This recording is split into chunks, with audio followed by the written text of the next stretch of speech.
자, 이 시간도 하나님 은혜가 우리 가운데 충만하게 되기를 주의 이름으로 축복합니다. 우리 말씀을 한번 외워보겠습니다. 우리 이제 처음부터 끝까지 한번 외워보죠. 시작. 중심 되신 그리스도. 고린도후서 5장 17절 말씀. 그런즉 누구든지 그리스도 안에 있으면 새로운 피조물이라. 이전 것은 지나갔으니 보라 새 것이 되었도다. 중심 되신 그리스도. 갈라디아 2장 20절 말씀. 내가 그리스도와 함께 십자가에 못 박혔나니 그런즉 이제는 내가 사는 것이 아니요 오직 내 안에 그리스도께서 사시는 것이라. 이제 내가 육체 가운데 사는 것은 나를 사랑하사 나를 위하여 자기 자신을 버리신 하나님의 아들을 믿는 믿음 가운데 사는 것이라. 아멘. 그리스도께 순종. 로마서 12장 1절 말씀. 그러므로 형제들아 내가 하나님의 모든 자비하심으로 너희를 권하노니 너희 몸을 하나님이 기뻐하시는 거룩한 산 제물로 드리라. 이는 너희가 드릴 영적 예배니라. 그리스도께 순종. 요한복음 14장 21절 말씀. 나의 계명을 지키는 자라야 나를 사랑하는 자니 나를 사랑하는 자는 내 아버지께 사랑을 받을 것이요 나도 그를 사랑하여 그에게 나를 나타내리라. 말씀. 디모데후서 3장 16절 말씀. 모든 성경은 하나님의 감동으로 된 것으로 교훈과 책망과 바르게 함과 의로 교육하기에 유익하니. 말씀. 여호수아 1장 8절 말씀. 이 율법책을 내 입에서 떠나지 말게 하며 주야로 그것을 묵상하여 그 안에 기록된 대로 다 지켜 행하라. 그리하면 내기 평탄하게 될 것이며 내가 형통하리라. 기도. 요한복음 15장 7절 말씀. 너희가 내 안에 거하고 내 말이 너희 안에 거하면 무엇이든지 원하는 대로 구하라. 그리하면 이루리라. 기도. 빌립보서 4장 6, 7절 말씀. 아무것도 염려하지 말고 다만 모든 일에 기도와 간구로 너희 구할 것을 감사함으로 하나님께 아뢰라. 그리하면 모든 지각이 뛰어난 하나님의 평강이 그리스도 예수 안에서 너희 마음과 생각을 지키시리라. 교제. 마태복음 18장 20절 말씀. 두세 사람이 내 이름으로 모인 곳에는 나도 그들 중에 있느니라. 아멘. 여기까지죠. 이제 이번 주 말씀인데 보시고 한번 두 번 읽어보겠습니다. 시작. 히브리서 10장 24절 25절 말씀. 서로 돌아보아 사랑과 선행을 격려하며 모이기를 피하는 어떤 사람들의 습관과 같이 하지 말고 오직 권하여 그날이 가까움을 볼수록 더욱 그리하자. 교제. 히브리서 10장 24절 25절 말씀. 서로 돌아보아 사랑과 선행을 격려하며 모이기를 피하는 어떤 사람들의 습관과 같이 하지 말고 오직 권하여 그날이 가까움을 볼수록 더욱 그리하자. 아멘. 수고하셨습니다. 이번 주도 말씀 묵상하고 특별히 오늘 낮 예배 때 말씀드렸던 갈라디아 2장 20절 매일 좀 묵상하셔서 나는 그리스도와 함께 십자가에서 죽었습니다 고백함으로 그리스도와 연합된 삶을 살아가시는 일에 힘썼으면 좋겠습니다. 자, 오늘 말씀 나누겠습니다. 예수님을 구주와 주님으로 믿고 있는 성도임에도 불구하고 세상 법칙에 많이 노출되어 살다 보니까 천국의 법칙보다 세상 법칙을 따라 행동할 때가 많습니다. 설교 제목이 세상 법칙과 천국의 법칙인데요. 이렇게 이해하세요. 세상 가치관, 천국의 가치관 이렇게 이해하셔도 좋겠습니다. 자, 그러나 이 성도들이 이렇게 세상 법칙, 세상 가치관을 따라 행동하게 되면은 세상 속에서 하나님 자녀로서의 사명을 감당할 수가 없습니다. 오늘날 기독교가 세상으로부터 인정받지 못하는 이유 가운데 가장 큰 이유가 뭔지 아십니까? 그것은 기독교가 세상보다 참으로 더 심각하게 잘못된 삶을 살고 있기 때문, 그것 때문이 아니고 아무리 그래도 그리스도인이 세상 사람들보다 못하겠어요. 근데 무엇이 우리를 이렇게 세상으로부터 인정받지 못하게 만들었는가? 성도라 그러면서 세상 사람들과 똑같이 살고 있기 때문에 그래요. 그것 때문에 욕을 먹는 겁니다. 세상 사람들은 교회를 욕하면서도 교회에 대한, 성도에 대한 기대하는 마음이 있습니다. 적어도 자신들과는 다른 모습을 기대하고 있습니다. 그런데 그런 생각을 가지고 교회를 보는데, 그런 생각을 가지고 성도를 보는데 똑같이 생각합니다. 자기들과 똑같이 생각해요. 자기들과 똑같이 행동합니다. 뭔가 다를 것이라고 기대하고 성도들을 보았는데 똑같이 편법을 사용합니다. 똑같이 뇌물을 주기도 하고 뇌물을 받기도 합니다. 똑같이 타협합니다. 그래서 세상으로부터 기독교가 욕을 먹고 있는 겁니다.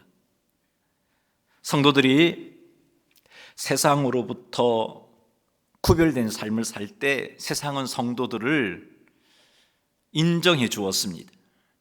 교회 다닌다고 하면 정직하다고 믿어 주었습니다.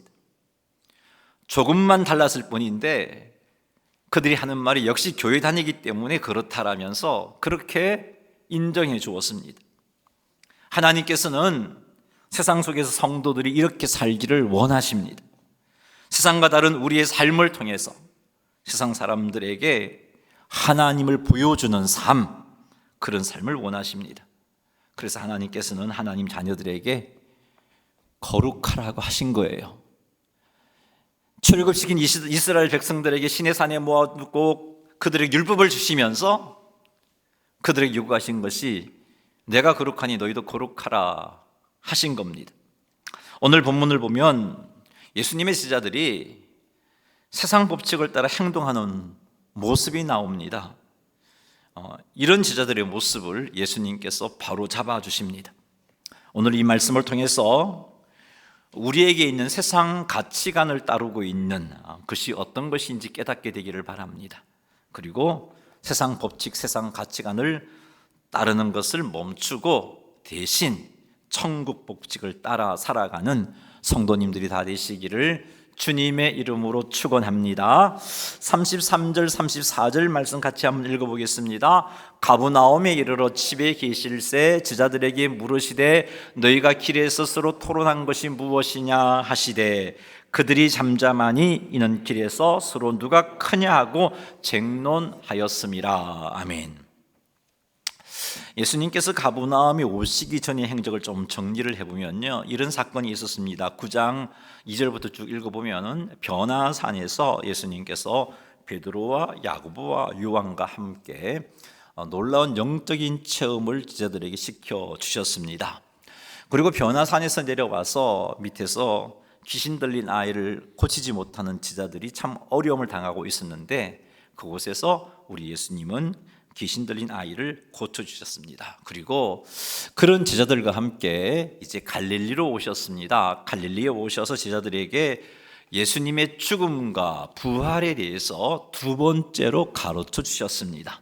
그리고 그 갈릴리에서 이렇게 가버나움으로 오신 겁니다. 가버나움에 있는 집에 머물면서 예수님께서 제자들에게 물으셨습니다. 너희가 길에서 서로 토론한 것이 무엇이냐? 이렇게 물으셨어요. 제자들은 갈릴리에서 가버나움으로 오는 길에서 예수님께서 앞으로 세우실 나라, 그것이 그 나라가 임박한 것 같은데 그 나라에서 가장 높은 자리를 우리 중에 누가 차지할 것인가, 그것에 대해서 논쟁하고 있었던 겁니다. 변화산에서의 놀라운 영적인 체험, 그리고 갈릴리에서 예수님의 죽으심과 부활에 대한 가르침을 받았음에도 불구하고 이런 영적인 체험과 이런 가르침을 통해서 주님의 제자로서 어떤 가치관을 갖추어야 할지를 제자들은 깨닫지 못했던 겁니다. 여전히 이들은 세상의 가치관에 사로잡혀 있었습니다. 가장 많은 권력과 가장 높은 지위를 갖는 것이 인생에 있어서 성공이라는 이런 가치관에 사로잡혀서 서로 예수님이 세우실 그 왕국에서, 그 나라에서 높은 자리, 좋은 자리를 차지하고 싶었던 것입니다. 제자들은 예수님의 제자로서 예수님을 따라다니면서 세상 가치관에 사로잡혀 예수님을 통해 성공하는 자가 되고 싶었던 겁니다. 모든 것을 버리고 예수님을 따랐는데 가만히 보니까 그 따름의 이유가 성공이었어요. 어떤 가치관? 세상 가치관에서의 성공이었습니다. 그래서 예수님을 따라갔던 겁니다. 이렇게 세상 가치관에 사로잡혀 있으니 예수님께서 주신 영적인 놀라운 체험을 했음에도 불구하고 그 체험의 의미를 제대로 깨닫지 못했던 겁니다. 예수님의 죽으심과 부활에 대한 가르침을 주셨음에도 불구하고 깨닫지 못했어요. 세상 가치관에 사로잡혀 있다 보니까 정말 예수님으로부터 예수님의 죽음과 부활에 대한 가르침을 직접 들었음에도 불구하고 예수님이 십자가에 달려 돌아가셨을 때 부활을 기대하는 제자가 한 명도 없었습니다. 예수님의 부활과 죽음과 부활에 관한 가르침을 들었을 때 그 가르침을 깨닫지도 못했고, 왜 그런 일이 일어나야 하는지 이해할 수도 없었고, 그리고 예수님께 그 일에 대해서 다시 묻지도 못했습니다. 죽는다고 그러니까 예수님 죽으면 어떻게 돼요? 모든 것을 그리고 예수님을 쫓았는데 자기 인생이 어떻게 되겠어요? 끝이 난다고요. 세상 가치관은 실패하는 인생이 되고 마는 거잖아요. 그게 두려웠던 거예요. 더 이상 묻지를 못했던 겁니다. 사랑하는 성도 여러분, 우리가 세상 가치관에 사로잡혀 살면 이렇게 영적으로 어리석은 자가 됩니다. 말씀을 들어도 제대로 깨달을 수가 없습니다. 하나님께 주신 영적인 체험이 있어도 그 체험을 제대로 이해하지도 깨닫지도 못합니다. 그래서 그 세상 가치관에 사로잡혀 그것 때문에 손해보지 않으려고 다투고 시기하고 상처 주고, 예수님의 제자라면서 세상 사람들과 똑같이 행동하고 사는 겁니다. 이런 모습으로는 세상 속에서 구별될 수가 없습니다. 세상 사람들과 똑같이 생각할 수밖에 없고 똑같이 행동할 수밖에 없습니다. 이런 우리 모습 때문에 세상은 교회를 보고 실망을 하고 교회를 욕하게 되는 겁니다. 사랑하는 성도 여러분, 여러분을 영적으로 어리석게 만들고 있는, 여러분을 사로잡고 있는 세상 가치관은 어떤 것이 있는가 한번 살펴보십시오. 세상이 성공이라고 여기는 가치관에 사로잡혀 있지는 아니합니까? 더 많은 물질을 모으고 싶고, 그래서 더 좋은 직장을 가지고 싶고, 더 많은 명예와 권력을 가지고 싶고, 이런 것이 성공이라고 여기고 이런 것을 추구하는데 여러분의 인생의 대부분을 쏟아붓고 있지는 않으신가요? 이런 가치관으로 자기 자신을 몰아붙이고 이런 가치관으로 자녀들을 몰아가고 교육시키고 있지는 아니한가? 한번 돌아보십시오. 이것 때문에 우리는 하나님의 성도로서의 삶을 제대로 살지 못했던 겁니다. 이것 때문에 우리는 세상 속에서 구별되지 못했던 겁니다. 세상 사람들과 똑같이 생각하고 똑같이 행동했던 겁니다. 예수님께서 제자들에게 너희가 길에서 토론한 것이 무엇이냐고 묻자 제자들은 아무 말도 할 수가 없었습니다. 예수님께서 나라를 세우실 때 누가 큰 자리를 차지할 것인가? 아마 베드로와 야고보와 요한은 아무래도 우리들일 거야. 우리가 니네들과는 다르게 특별하게 예수님에게 인정받고 있으니까 변화산 체험도 했고 뭐 이런 생각을 했을런지도 모르겠어요. 어쨌든 이런저런 이유를 들면서 내가 최고다, 내가 주님이 나라를 회복하면 큰 자리를 차지할 거다, 그렇게 토론했는데 우리 그렇게 했어요라고 말할 수가 없었습니다. 왜요? 예수님의 그 물음 앞에 양심이 찔렸기 때문이에요. 또 죽음과 부활을 가르쳐주신 예수님의 질문 앞에서 자리 다툼했다고 도무지 말할 수가 없었어요. 부끄러웠던 거죠. 자, 이렇듯 주님의 말씀을 듣게 되면 무엇이 잘못되었는지를 알 수 있게 되어 있어요. 예수님의 이런 질문은 제자들을 바로 세우는 일을 했습니다. 자, 이것이 우리가 하나님의 말씀을 가까이 해야 하는 이유입니다. 하나님의 말씀 앞에 겸손하면, 그리고 하나님 말씀을 가까이 하면 세상 가치관에 사로잡혀 있는 내 모습을 깨닫게 해주십니다. 하나님의 말씀은 살아있기 때문에 그렇습니다. 그래서 중심 잡을 수 있게 해주는 겁니다. 그러니 사랑하는 성도 여러분, 우리의 삶의 현실을 망각하지 마십시오. 우리는 교회 바깥만 나가면 세상 가치관에 완벽하게 노출되어 있는 자들 아닙니까? 어디를 가든 세상 가치관을 쫓아 사는 사람들을 보고, 그 가치관에 목숨 걸고 살아가는 모습을 보고, 그 가치관이 옳은 것처럼 그렇게 많은 사람들이 쫓아가는 모습을 보고 있기 때문에 우리는 정신 차리지 않으면 그 가치관이 옳다고 여기고 따라갈 수밖에 없는 겁니다. 그러기에 여러분, 우리는 그런 현실을 인정하면서 항상 겸손하게 하나님 말씀 앞에 나가야 되는 거예요. 안 그러면요, 내가 조심한다고 조심하지만 나도 모르는 사이에 그 가치관에 물들게 되어 있어요. 왜 그런 어른들 말씀들을 하셨어요? 이제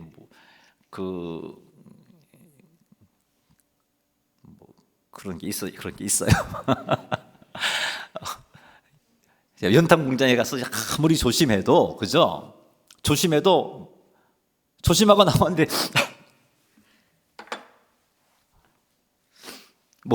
내 옷에 검정이 묻어 있단 말이에요. 저는 이게 참 잘 묻히고 다니는데, 우리 그래요. 이 세상 가치관이 노출된 이곳에 살고 있으면 아무리 내가 중심 잡으려고 해도 나도 모르는 사이 그 가치관이 지배를 받고 영향을 받아요. 그렇기 때문에 우리는 그런 삶을 살지 않기 위해서 하나님 말씀 앞에 겸손하게 나가야 되는 겁니다. 말씀 앞에 겸손하게 서면 무엇이 잘못되었는지 말씀해 주십니다. 말씀을 들어도 깨달음이 없다면 여러분 한번 생각해 보세요. 왜일까? 예수님의 제자들처럼 세상 가치관에 사로잡혀 있었기 때문은 아닌가? 그 가치관에 사로잡혀 있으니까 변화산 체험도 그들을 변화시키지 못했어요. 그 가치관에 사로잡혀 있으니까 예수님의 죽음과 부활에 대해서 말씀해 주셔도 그냥 그게 두려웠지, 듣기 싫었지, 그 말씀을 가슴에 새기지 못했던 것이죠. 그러니 여러분, 말씀을 들어도 깨달음이 없고 성경을 읽어도 은혜가 되지 않고 왜 이런 성경을 읽어야 되는지 모르겠고, 그렇다면 한번 점검해 보세요. 내가 지금 세상 가치관에 사로잡혀 살고 있지는 아니한가? 점검하시고 하나님께 도움을 청하며 말씀 앞에 자꾸 서십시오.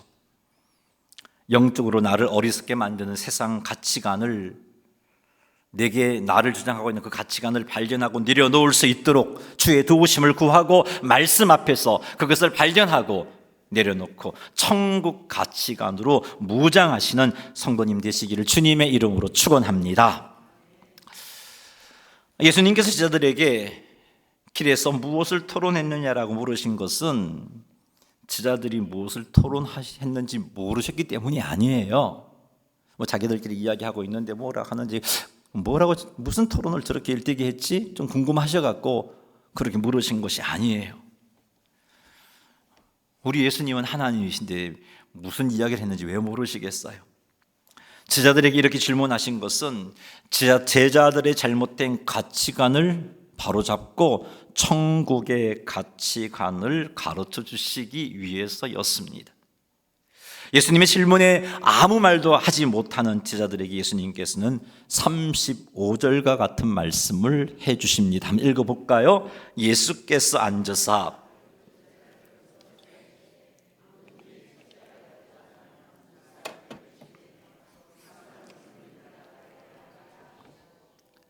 제자들은 침묵했지만 주님 아셨잖아요. 무엇 때문에 길에서 논쟁했는지 아셨잖아요. 그래서 어떻게 하는 것이 첫 번째가 되는 사람인지 큰 자가 되는지에 대해서 말씀해 주시는 겁니다. 예수님이 세우시는 나라에서 한 자리를 차지하고 싶어서 제자 중에 누가 큰 자인지 토론했던 그런 제자들에게 하나님 나라에서 가장 큰 자가 누구인지를 예수님이 가르쳐주고 계십니다. 첫째가 되고자 한다면 많은 사람의 끝이 되고 많은 사람을 섬기는 자가 되어야 한다라고 말씀하십니다. 여기서 말씀하시는 첫째는 가장 큰 자라는 의미입니다. 가장 큰 자가 되기를 원한다면 많은 사람들이 무사람의 끝이 되어야 된다. 이게 하나님 나라의 가치관입니다. 세상에서는 남을 다스리고 세상에서는 남을 주장하는 것이, 그리고 섬김을 받는 것이 큰 자라는 그런 가치관이 있습니다만은 하나님 나라에서는 그런 자가 큰 자가 아니고 겸손한 자, 섬기는 자가 큰 자다라고 예수님이 말씀하고 계십니다. 예수님께서는 큰 자가 어떤 사람인지 말씀하시고서 이어서 진정한 섬김이 무엇인지 그 섬김의 의미도 말씀해 주십니다. 36절과 37절 한번 읽어보겠습니다. 어린아이 하나를 데려다가 그들을 가운데 세우시고 안으시며 제자들에게 이르시되 누구든지 내 이름으로 이런 어린아이 하나를 영접하면 곧 나를 영접함이요 누구든지 나를 영접하면 나를 영접함이 아니요 나를 보내신 이를 영접함이니라. 아멘. 고대 사회에서 어린아이는 가장 연약하고 낮은 자였습니다. 따라서 고대 사회에서는 가장 연약하고 낮은 자인 어린아이를 존중해 주지 않았습니다. 보잘것없는 자, 무시해도 되는 자, 그렇게 무시해도 공동체에 아무런 피해를 주지 않는 그런 자 정도로만 생각했습니다. 따라서 권세 있는 자가 어린아이를 영접하는 일 하지 않습니다. 어린아이가 자기 집에 오면 환영하고 영접하는 일 하지 않습니다. 그 어린아이의 발을 씻겨주고 머리에 기름을 붓는 그런 섬김 하지 않습니다. 그런데 예수님은 가장 큰 자가 되려면 겸손해야 하고 섬기는 자가 되어야 한다고 말씀하신 뒤에 그들이 그렇게 하찮게 여기는 그 어린아이를 안으시고서 이런 어린아이 하나를 예수님의 이름으로 영접하면 그것이 진정한 섬김이다 라고 말씀해 주십니다. 문맥에서 어린아이를 영접한다는 의미는 연약하고 소외된 약자를 섬기고 받는 것, 이런 의미가 있습니다. 누구나 무시하고 싫어하고 업신여기는 그런 사람을 진정으로 환영하는 것, 그것이 진정한 섬김이다 라고 예수님이 말씀해 주고 계시는 겁니다. 이런 섬김을 하는 사람은 누구나를 제대로 섬길 수 있습니다. 이런 섬김을 하는 사람은 누구를 만나도 하나님께서 원하시는 그런 섬김을 할 수가 있습니다. 이런 섬김을 하는 사람이 예수님께서는 가장 큰 자다라고 말씀하십니다. 그런데 여기서 우리가 기억해야 할 것은 예수님의 이름으로 영접하고 예수님의 이름으로 섬긴다는 겁니다. 예수님의 이름에 해당하는 헬라어 표현을 직역해 보면은 내 이름 위에, 이런 뜻이 돼요. 내 이름 위에. 즉 예수님 이름 위에서 예수님의 이름 위에서 영접하고 섬긴다는 거예요. 예수님의 이름 위에라는 의미가 어떤 의미이냐면 예수님의 이름을 기초로 해서라는 그런 뜻인데 좀 나누어 볼 수 있어요. 첫째는 예수님의 이름의 기초 위에서 무엇을 한다는 것은 예수님의 뜻을 따라서 무엇을 한다는 의미입니다. 두 번째는 예수님의 권위에 순종해서 무엇을 한다는 의미입니다. 세 번째는 예수님을 대표하여 무엇을 한다는 의미이고요. 네 번째는 예수님을 위하는 마음으로 무엇을 한다는 의미입니다. 내 이름으로 영접한다는 것은 이런 의미, 예수님의 뜻을 따라 영접하고 예수님의 권위에 순종해서 영접하고 예수님을 대표해서 나를 예수님을 대신해서 섬기라고 세워주셨으니까 섬기고 예수님을 위하는 마음으로 섬기는 것, 이것이 예수님의 이름으로 영접하고 섬기고 하는 것을 의미합니다. 이런 섬김을 하는 것이 곧 예수님을 섬기는 섬김이고, 이런 예수님의 이름으로 영접하는 것이 어린아이, 정말 세상에서 보잘것없는, 아무도 그들도 보지도 않는 그런 존재를 영접하는 그것이 곧 예수님을 영접하는 것이고, 그것이 곧 하나님을 영접하는 것이다 라고 예수님은 말씀해 주셨습니다. 세상 가치관은요, 이런 섬김, 이런 영접 불가능합니다. 이런 겸손 불가능합니다. 그러나 천국의 가치관은 이런 섬김과 이런 겸손 행할 수 있습니다. 우리가 교회 안에서 천국의 가치관을 가지고 주님의 뜻과 주의 권위에 복종하여 제대로 겸손하고 주님을 대표하여 주님을 위하는 마음으로 제대로 섬긴다면 그것은 곧 예수님을 섬기는 것이고 곧 하나님 아버지를 섬기는 것이다. 그 말씀을 예수님이 우리들에게 해주고 계시는 겁니다. 이런 섬김이 교회 공동체 안에서 충만할 때 그 교회 공동체는 세상 속에서 반짝반짝 빛을 발하는 겁니다. 2000년 전에 예루살렘 교회의 사회적 분위기는 어떠했느냐? 일단은 교회를 싫어했습니다.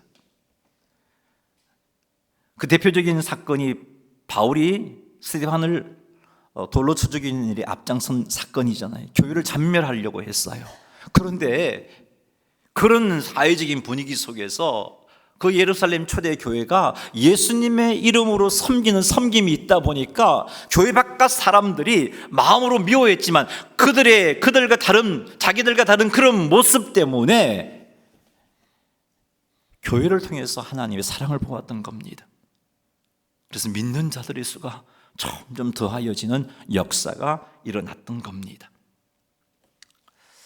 하나님께서 우리를 보내신 세상 속에서 우리가 그 천국 가치관으로 무장하여 이런 겸손과 이런 섬김을 한다면 주변 사람들에게, 예수님을 모르는 사람들에게 이런 말을 들을 수 있어요. 쓸데없는 일에 힘 뺀다고, 그러지 말라고, 그런 말을 들을 수도 있을 겁니다.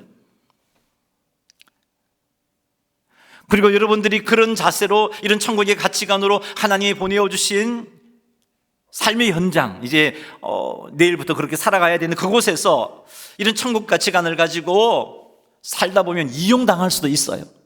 세상 사람들에게 손해도 볼 수도 있어요.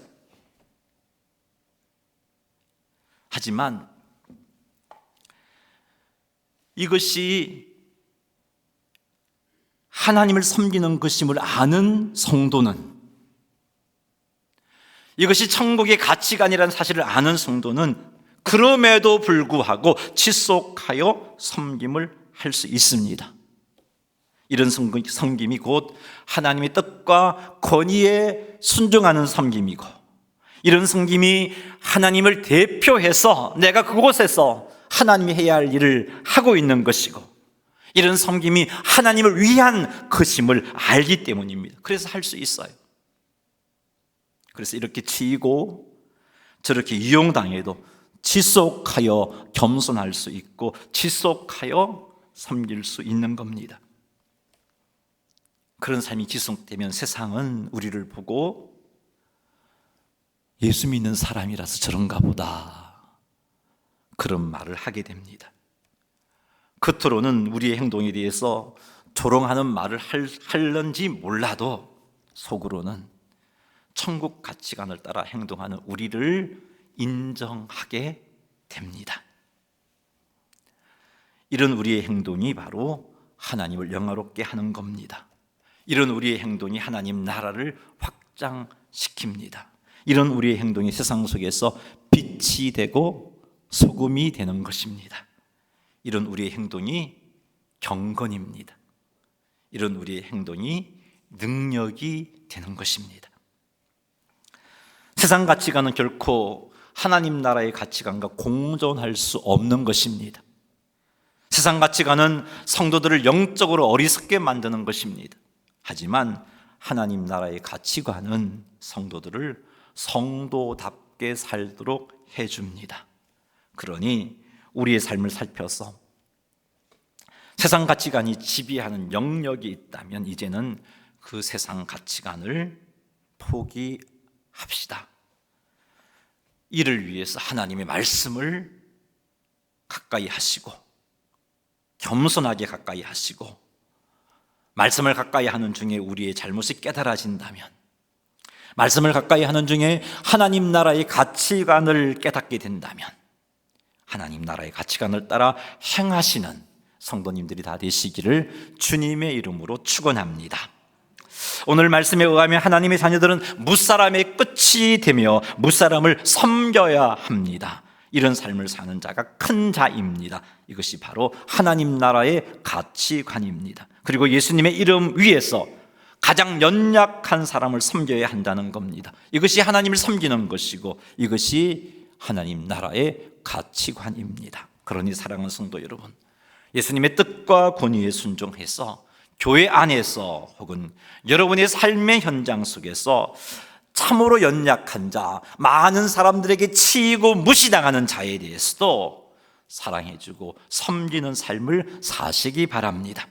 하나님께서 여러분이 주신 시간과 재능과 물질을 가지고 하나님을 대표하여 하나님을 위하는 마음으로 그것을 사용하시기 바랍니다. 하나님께서 원하시는 곳에서, 하나님께서 원하시는 것을 어떤 상황 속에서도 예수님의 이름으로 행하시는 성도님들이 다 되시기를 주님의 이름으로 축원합니다. 할렐루야. 말씀 마쳤어요. 우리 다짐 한번 하고 제가 기도하겠습니다. 비추어주세요. 한번 3번 읽어봅시다. 오전에도 이걸 하고 싶었는데, 자, 한번 읽겠습니다. 시작. 나는 예수님의 이름으로 연약한 자들을 돌보겠습니다. 나는 예수님의 권위와 하나님의 뜻에 순종함으로 겸손한 자, 섬기는 자가 되겠습니다. 내게 주신 것을 하나님을 위하여 기꺼이 사용하겠습니다. 한 번 더. 나는 예수님의 이름으로 연약한 자들을 돌보겠습니다. 나는 하나님의 권위와 하나님의 뜻에 순종함으로 겸손한 자, 섬기는 자가 되겠습니다. 내게 주신 것을 하나님을 위하여 기꺼이 사용하겠습니다. 자, 한 번만 더 마지막으로 하겠습니다. 시작. 나는 예수님의 이름으로 연약한 자들을 돌보겠습니다. 나는 하나님의 권위와 하나님의 뜻에 순종함으로 겸손한 자, 섬기는 자가 되겠습니다.